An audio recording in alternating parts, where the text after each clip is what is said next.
Welcome back प्रोटेक्निक पंडित। मेरा नाम सत्यम है। आप जुड़ चुके हैं मेरे साथ और आज बात होने वाली है फार्म पावर ट्रैक्टर की। ये लेक्चर थर्ड होने वाला है। इससे पहले हमारा फर्स्ट एंड सेकंड लेक्चर हो चुका है। अगर आपने नहीं देखा है तो आप जाके देख सकते हैं। आपका प्यारा सा परिवार पॉलिटेक्निक पंडित आपका बहुत बहुत स्वागत करता है। और इस सेशन में हम बात करने वाले लेक्चर 3 में कुछ विशेष टॉपिक पे। तो आगे बढ़ने से थोड़ा सा मोटिवेशन ले लेंगे ताकि तरोताजगी महसूस कर सके।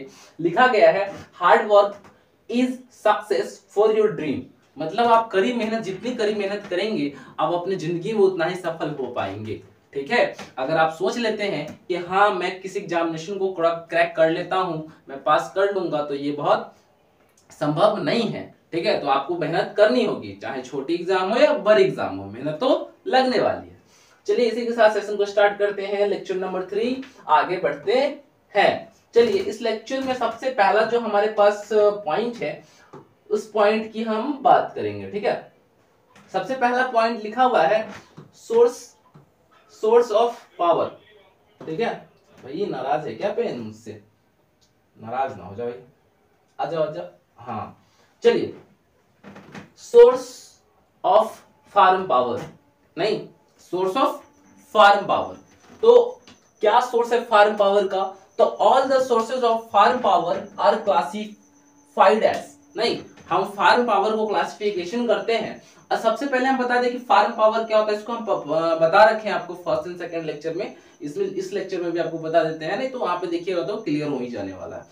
फार्म पावर कहने का मतलब कि हम जब कृषि करते हैं तो उसके दौरान हमें बहुत सी एनर्जी, बहुत सी पावर, बहुत सी शक्ति की जरूरत होती है जो कि एग्रीकल्चर फील्ड में यूज आता है, किसान यूज करते हैं, उसको हम बोलते हैं फार्म पावर। ठीक है। चलिए, तो फार्म पावर को अगर हम क्लासिफिकेशन करें, अगर फार्म पावर की सोर्सेस कहां से आती है, सोर्सेस कौन कौन से हैं, अगर उसको हम क्लासिफिकेशन करें तो उस क्लासिफिकेशन में हम क्या देखने वाले हैं? Mobile power and stationery power. ठीक है। मोबाइल पावर होने वाली है और स्टेशनरी पावर होने वाली है। अच्छा, मोबाइल पावर क्या है और स्टेशनरी पावर क्या है उसको जरा सा हम देखेंगे। सबसे पहला जो हमारा मोबाइल पावर है और स्टेशनरी पावर है, इस दोनों में डिफरेंस क्या है, इस चीजों को समझेंगे, डिफरेंस को समझेंगे। ठीक है। चलिए डिफरेंस को समझेंगे। इसको समझने के लिए हम कुछ बातों का ध्यान देते हैं और हम आगे बढ़ते हैं। चलिए, अब थोड़ा सा कुछ अच्छा दिख रहा होगा, नहीं थोड़ा सा अंधेरा था ना। चलिए, तो mobile power and stationery power, ठीक है, दो पावर है। दो पावर को हम थोड़ा सा क्लासिफिकेशन करेंगे और अच्छे से समझेंगे। चलिए सबसे पहले देखते हैं मोबाइल पावर क्या होता है। नहीं, मोबाइल पावर क्या होता है?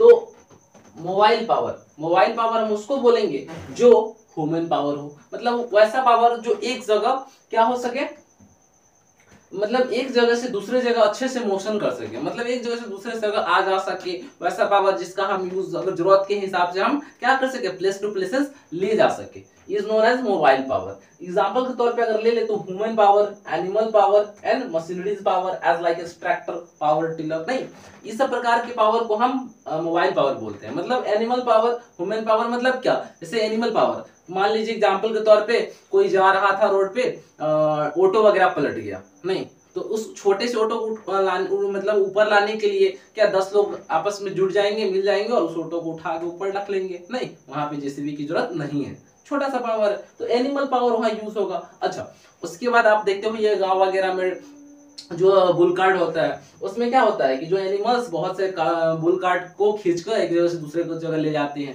नहीं, जिसको आप लोग टायर वगैरह भी बोल सकते हैं, नहीं, तो वहां पे एनिमल्स पावर यूज होता है। वही नहीं, आप पहाड़ पे देख लीजिए, चढ़ने के लिए जो यात्री लोग घूमने आते हैं तो पहाड़ पे चढ़ते हैं, तो उसको भी करने के लिए एनिमल पावर का यूज होता है। ये बहुत तथ्यात्मक बात है जो आपको पता है।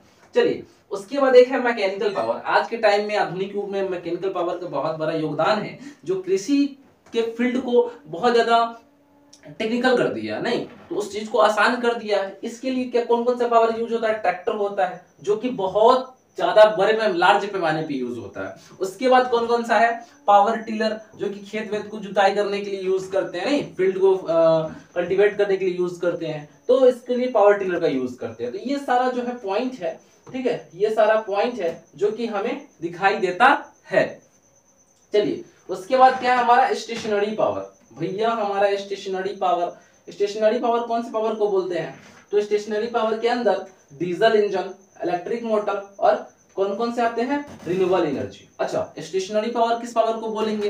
तो स्टेशनरी पावर हम उस पावर को बोलेंगे जिसका यूज हम कैसे कर सकते हैं? तो जिसका यूज हम एक जगह पे, मतलब कि एक जगह पे रह के कर सकते हैं। ऐसा नहीं कि बस हम इस एनर्जी का यूज कहीं से एक जगह से दूसरी जगह ले जा रहे हैं और करते जा रहे हैं, ऐसा हम नहीं कर सकते, ऐसा हमारे क्षेत्र से बाहर है।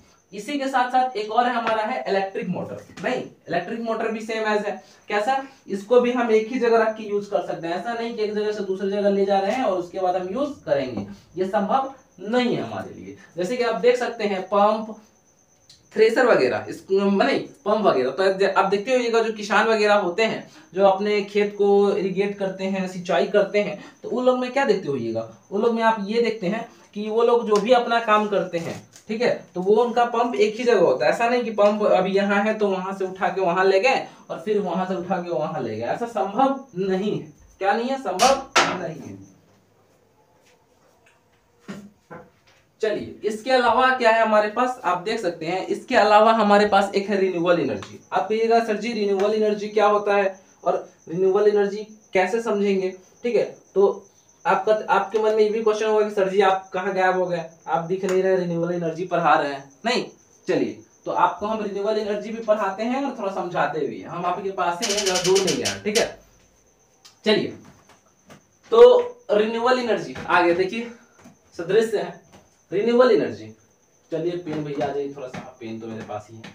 चलिए, रिन्यूएबल एनर्जी, डीजल इंजन समझे जो थ्रेसर वगैरह के लिए यूज होता है। अच्छा, इलेक्ट्रिकल मोटर, आज के टाइम में देख रहे हैं इलेक्ट्रिकल वाला कार आ गया है, बाईसाइकिल आ गया है, उसमें पंप वगैरह। अभी पुराने टाइम में क्या था ना कि लोग डीजल मशीन का यूज करके पानी को लिफ्ट करते थे और अपने खेत को सिंचाई किया करते थे। लेकिन अभी के टाइम में क्या है, लोग इलेक्ट्रिकल मोटर का यूज कर रहे हैं। मतलब क्या, इलेक्ट्रिकल मोटर लगा दिया और मोटर ही क्या करती है, पानी को लिफ्ट करती है और पूरे खेत में पटा, मतलब पानी जो है सिंचाई कर रहे हैं कृषि लोग। तो उसमें क्या है, कॉस्ट कम पड़ता है, नहीं प्राइस कम लगता है, रुपया कम लगता है। किसकी अपेक्षा?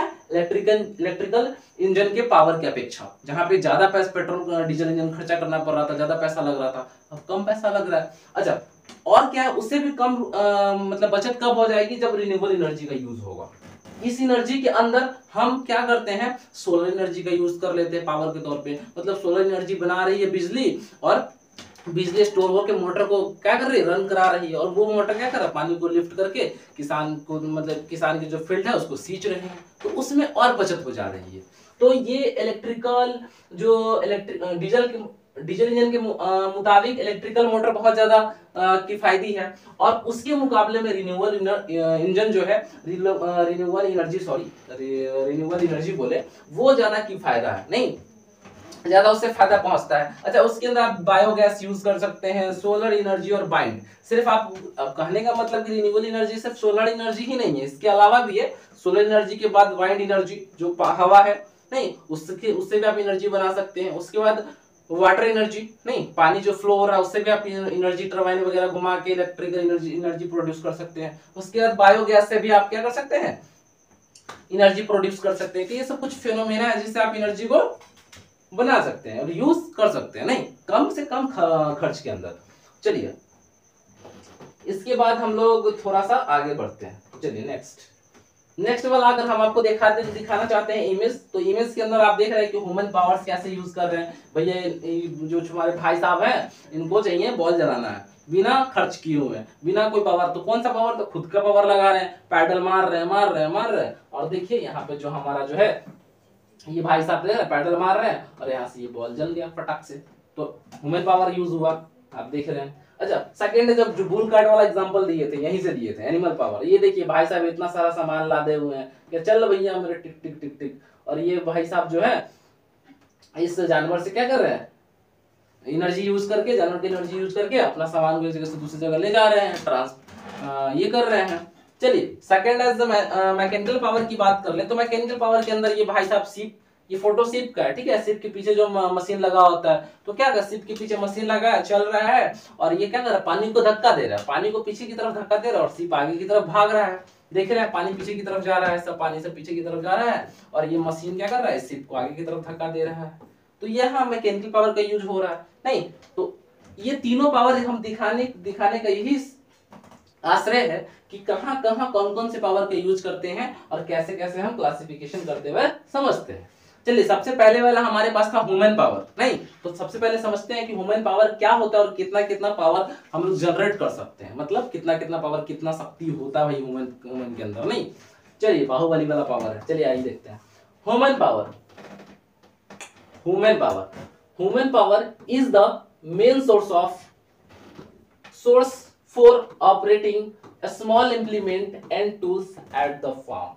मतलब क्या, ह्यूमन पावर इंसान की जो शक्ति है वो बहुत बहुत बहुत बहुत जरूरी है, किसके लिए, फार्मिंग के लिए। क्यों, क्योंकि जो छोटा छोटा मशीन है उसको चलाने के लिए कोई मतलब इलेक्ट्रिकल पावर नहीं आने वाला, ठीक है, या कोई मैकेनिकल पावर नहीं आने वाला है, इसके लिए ह्यूमन भी नहीं चलाएंगे। जैसे कि मान लीजिए सिक्कल वगैरह, आप कहिएगा सिक्कल क्या है, जिसको हसुआ बोलते हैं भाई, सिक्कल उसी को हसुआ बोलते हैं, ठीक है सिक्कल। तो आप थोड़ा सा, हम लोग इंजीनियर है तो फील आना चाहिए ना, तो सिक्कल वगैरह, ठीक है, तो सिक्कल का यूज क्या क्यों करते हैं हम, ह्यूमन पावर में यूज करते हैं। अच्छा कहाँ करते हैं, फार्म के अंदर करते हैं, ठीक है, छोटे छोटे जो इम्प्लीमेंट है, छोटे छोटे जो हमारे पास टूल है, नहीं अरे भाई नाराज हो गया क्या भाई, चलिए जाइए। तो छोटे छोटे जो टूल्स है, छोटे छोटे टूल्स का यूज हम फार्मिंग में करते हैं, और कौन करता है, ह्यूमन बींग्स करता है। तो ह्यूमन पावर का जो है यूज समझ गया। चलिए अब देखते हैं कि ह्यूमन बींग के पास कितना पावर होता है। तो a store of a man can develop maximum power of at about 75 watt. मतलब एक इंसान के पास मैक्सिमम 75 जो है वाट पावर होता है, 75 वाट पावर होता है। अच्छा अबाउट ऑफ 0.1 एचपी, कितना, 0.1 एचपी। अच्छा फॉर डूइंग फार्म वर्क, ठीक है, एक फोर नहीं होगा मतलब एक ही है, ठीक है, फॉर डूइंग फार्म वर्क मतलब किसानी करने के लिए एक इंसान के पास मैक्सिमम 75 वाट होता है, जो 0.1 एचपी के आसपास अबाउट में कहा जा सकता है। और ये जो है हमारे कृषि करने के लिए होते हैं एक इंसान के पास, ठीक है। चलिए अगर हम बात कर ले एवरेज, मतलब एवरेज कितना मैक्सिमम, मतलब दिन भर काम कर रहे हैं तो कितना एवरेज, जैसे गाड़ी एवरेज देती है कि हाँ भाई 60 का एवरेज दे रहा है, इतना 200 300 400 500 किलोमीटर चल गई तो 500 किलोमीटर में मेरा मतलब गाड़ी मेरा 60 का एवरेज दे रहा है, नहीं ऐसे। वैसे ही ह्यूमन बीइंग का भी एक एवरेज पावर निकालते हैं। तो ह्यूमन बीइंग का अगर एवरेज पावर की बात कर ले, अगर उनकी एबिलिटी की बात कर ले, काम करने की शक्ति की बात कर ले, तो जो एक मेल कैंडिडेट है, मेल पर्सन जो है, मेल फार्मर जो है, वो 16 वाट के पावर को जनरेट कर सकते हैं, नहीं 60 वाट के पावर को जनरेट कर सकते हैं, जो कि 0.6 किलोवाट तक होता है। सेम है अगर फीमेल कैंडिडेट की बात कर ले, फीमेल अगर फार्मर की बात कर ले, तो वो 48 वाट होता है। जैसे कि पंजाब वगैरह में, हरियाणा वगैरह में फीमेल लोग का पावर बहुत ज्यादा यूटिलाइज है, वहां फीमेल ही समझिए अधिकतर जो है फार्मिंग करती है। तो फीमेल वगैरह के लिए 48 वाट जो पावर जनरेट करते हैं, जो कि 0.048 किलोवाट के अप्रोक्सीमेट है। चलिए अगर चिल्ड्रन की बात कर ले, अगर मान लीजिए कोई बच्चा काम कर रहा है तो उसकी कितनी पावर होगी, तो वो 13 वाट पावर जनरेट कर सकता है, ठीक है, 0.030 किलोवाट। अच्छा इसको याद करने का दो सिंपल तरीका है, क्योंकि मेल आपको याद रहेगा। देखिए मेल कितना कर रहा है, 60 वाट, और इसका जस्ट आधा कौन कर रहा है, बच्चा कर रहा है। चलिए तो ये दोनों चीज तो आपको याद रहने वाला है। अच्छा फीमेल का याद करने के लिए कितना ज्यादा है, सिर्फ 18 पावर ज्यादा है, नहीं 18 वाट ज्यादा है बच्चा से। 48 देख लीजिए, नहीं सिंपल सा है, थोड़ा याद रखना है लॉजिक लगा के, आसान आसान तो है, कौन सा वाला ज्यादा भारी है जो। चलिए सेकेंड जो हमारे पास था वो था एनिमल पावर। एनिमल पावर को समझते हैं। एनिमल पावर क्या होता है और कहां यूज करते हैं। तो bullocks are the employ for all types of farm work in all season. Bull जो बैल है बहुत इंपॉर्टेंट है भाई फार्मिंग में। मतलब आप इसे पुरातन काल से देखते आ रहे हैं, आप पुरातन काल से क्या देखते आ रहे हैं कि जो बैल है जिसको बुल बोलते हैं, वो हमारे कृषि में अहम भूमिका रखते आ रहा है, और वो हमारे कल्चर के लिए बहुत ज्यादा बहुत इसेंशियल एम्प्लॉय है, ठीक है। जैसे कि किसी कंपनी में जो भी एम्प्लॉयज होते हैं किसी कंपनी को ऊपर ले जाने में सहयोग देते हैं, वैसे ही फार्मिंग में भी हमारा जो बुल है वो बहुत ज्यादा इसेंशियल है। अगर वो ना होता तो बहुत सारा चीज ना होता, ठीक है। तो ये तो सारी सी होगी। चलिए आइए देखते हैं। तो एनिमल पावर, ठीक है, एनिमल पावर हर एक सीजन में यूज किया जा सकता है। भले मशीनल पावर जो मशीनरी पावर होता है वो किसी सीजन डाउन हो जाए, ठीक है, ज्यादा बरसात हो तो भले काम ना करे, लेकिन जो एनिमल पावर है वो हर एक सीजन में काम करेगा, चाहे ठंडी हो, बरसात हो, धूप हो, गर्मी हो, कोई फर्क नहीं पड़ने वाला है, ठीक है। चलिए आगे देखते हैं। power developed from the rotting animals are elected its body weights। नहीं, मतलब क्या, कोई भी एनिमल अपने बॉडी वेट का कितना परसेंट पावर यूज कर सकता है। नहीं, जो भी एनिमल, अब जैसे बुल हो गए या अदरवाइज जो भी एनिमल है, खच्चर वगैरह हो गए, नहीं मूल वगैरह हो गए, तो ये अपने बॉडी का कितना पावर यूज कर सकते हैं। तो चलिए इसको हम देखते हैं। फॉर अ बुल की अगर बात करें तो वो अपने पूरे होल बॉडी का 10% ही यूज कर पाता है। मतलब पूरे बॉडी का 10% पूरे बॉडी का 10% वो पावर यूज करता है। कौन पावर यूज करता है? एनिमल, जो इसके बुल की बात कर रहे हैं, वो अपने बॉडी का 10% पावर यूज करता है। चलिए अगर एक सिंगल बुल की बात करें, तो वो कितने पावर को जनरेट कर सकता है? तो 0.5 टू 0.7 HP के तक अपने पावर को जनरेट कर सकता है एक जो सिंगल बुल है वो अपने पावर को 0.5 टू 0.75 HP तक पावर क्रिएट कर सकता है, प्रोड्यूस कर सकता है। अगर एक पेयर बुल की बात कर ले, अगर वन पेयर ऑफ बुल की बात कर ले, तो वो अपने पावर को 1 HP तक प्रोड्यूस कर सकता है। मतलब एक पेयर मतलब क्या? 2 बुल। एक पेयर करने का मतलब 2 बुल की बात हो रही है। तो 2 बुल अपने पावर का 1 HP प्रोड्यूस कर सकते हैं होल बॉडी वेट का। ठीक है, तो ये बात थोड़ा सा ज्यादा याद रखेंगे। और यही सब जो है आपके एग्जामिनेशन में ऑब्जेक्टिव में आ जाता है, कहीं दूर से नहीं आता, यहीं से आता है। अगर आप थ्योरी जानते हैं, ऑब्जेक्टिव टिक कर लीजिएगा, कोई बड़ी बात नहीं है। चलिए आगे देखते हैं। मैकेनिकल पावर, तीसरा हमारा था मैकेनिकल पावर। और पॉइंट वाइज पॉइंट इसलिए बता रहे हैं ताकि आप अगर ऐसे होल वाइज याद रखेंगे, आपसे पता है एग्जामिनेशन में एग्जामिनर जो होता है वो चाहता है कि ऐसे ही आप पॉइंट बाय पॉइंट लिख के दे, उसको संतुष्टि मिले कि हाँ बंदा जान रहा है, सारा कुछ जान रहा है, तो आपको नंबर भर भर के देगा पॉइंट बाय पॉइंट लिखते हैं। ठीक है, और हम चाहते हैं कि आप ज्यादा से ज्यादा नंबर ला सके। चलिए आगे देखते हैं। Mechanical power means power coming from machine. Mechanical power का मतलब है जो मशीन से पावर क्रिएट होता हो उसको मैकेनिकल पावर बोलते हैं। ठीक है, चलिए अच्छा कौन कौन से पावर होते हैं, कौन कौन से क्लासिफिकेशन कर ले, इसको अगर हम बांट ले तो कौन कौन से पावर क्रिएट कर सकते हैं। तो सबसे पहला जो है ट्रैक्टर, दूसरा पावर टिलर, तीसरा जो हमारा स्टेशनरी आईसी इंजन। अच्छा आईसी इंजन के अंदर कौन कौन आता है? तो डीजल इंजन आ जाता है हमारा। उसके बाद कौन सा? पेट्रोल इंजन आ जाता है। डीजल इंजन, पेट्रोल इंजन और किरोसिन इंजन। किरोसिन मतलब मिट्टी तेल। ठीक है, तो किरोसिन इंजन यूज करते हैं। अच्छा उसके बाद क्या है? Self propelled machine. ठीक है, जो कि आईसी इंजन के अंदर internal combustion engine are the good device for converting the fuel into the useful work. अच्छा इस सारी चीज को हम समझाते हैं, जरा सा यहाँ पे पहले देखेंगे हम ट्रैक्टर के ऊपर।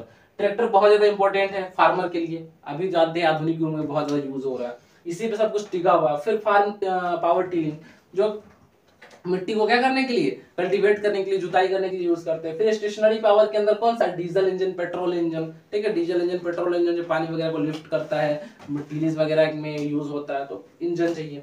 और मोस्टली डीजल इंजन तो पेट्रोल इंजन या किरोसिन इंजन ही काम कर रहा है, तीन ही मतलब पुरातन समय से चलते आ रहा है। अच्छा अभी क्या, अभी भी चल रहा है। उसके बाद क्या है? सेल्फ प्रोपेलेटिंग, जो खुद से मतलब वर्क कर रहा है, जैसे कि इंटरनल कंबशन इंजन। और ये जो इंटरनल कंबशन इंजन जिसको आईसी इंजन कहते हैं, internal combustion engine, IC engine बहुत ज्यादा इंपॉर्टेंट है। क्यों? किसी भी फॉसिल फ्यूल को, किसी भी जलने वाले जो फ्यूल है, तेल वगैरह है, उसको यूजफुल वर्क मतलब कि अच्छे से क्या करते हैं? कन्वर्ट कर देते हैं किसमें? यूजफुल वर्क में। नहीं मतलब कि प्रॉपर यूटिलाइज करते हैं। अगर आप उसमें पेट्रोल अगर दे रहे हो तो क्या करो? पेट्रोल को प्रॉपर वे में यूज करके आपको जितना पावर कंटेंट चाहिए उतना पावर देती है। कौन देती है? IC engine. तो आईसी इंजन बहुत ज्यादा जरूरी है किसी भी फॉसिल फ्यूल को यूजफुल वर्क में लेने में। तो ये बात पॉइंट याद रखिए, छोटा सा पॉइंट हम यहाँ पे जोड़ना चाहे थे और जोड़ भी दिए थे। चलिए यहाँ पे हमारा ये लेक्चर खत्म होता है। आशा करते हैं कि हमारा ये वीडियो बहुत अच्छा लगा होगा और पॉलिटेक्निक परिवार के साथ ऐसे ही जुड़े रहे और लाइक शेयर सब्सक्राइब